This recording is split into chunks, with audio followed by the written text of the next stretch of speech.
அர்த்தாஷ்டம சனி விலகி, பஞ்சம சனி ஆரம்பிச்சிருக்குது. விருச்சிக ராசி, விருச்சிக லக்னக்காரர்களுக்கு. இது எப்படி இருக்கும் அப்டின்னா, மன நிம்மதி கிடைக்கும். இத்தன நாள் இருந்த மன அழுத்தம், மன உளைச்சல், மனக்கவலைகளிலிருந்து வெளியில வந்துருவீங்க. சீக்கிரமாவே நீங்க நெனச்ச மாதிரியான விஷயங்கள் எல்லாமே நடக்கும். இது மன அமைதியை குடுக்கக்கூடிய காலகட்டங்களாக இருக்கும்.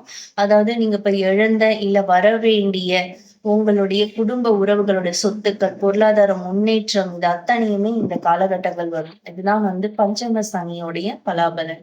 எப்பவுமே ஒரு கட்டத்துல 5ல சனி இருக்கும்போது என்ன அப்டின்னா, அவங்களுக்கு இருந்த பிரச்சனைகள் தீரும். சரிங்களா? இப்ப கோச்சாரத்துல வரும்போது இதே பலன்கள் தான். என்ன கொஞ்சம் தங்கு தடையா இருந்த விஷயங்கள கொஞ்சம் கால தாமதமா குடுக்குமே தவிர, மத்தபடி இந்த பலன்கள் இல்லாம போகாது. மன நிம்மதி கண்டிப்பா உண்டு. கோயில்கள் வழிபாடுகளுக்கு போயிட்டு வாங்க. அடிக்கடி பக்கத்துல இருக்க சிவாலயங்களுக்கு போயிட்டு வாங்க. ரொம்ப நல்லா இருக்கும். விருச்சிக ராசி, விருச்சிக லக்னக்காரர்களுக்கு இந்த நாட்கள் பார்த்தீங்கன்னா, ரொம்ப மன தைரியமான, மன அமைதியான, மனம் எதை எதிர்பார்த்ததோ அத செய்யக்கூடிய காலகட்டங்களாகவே இது அமையும்.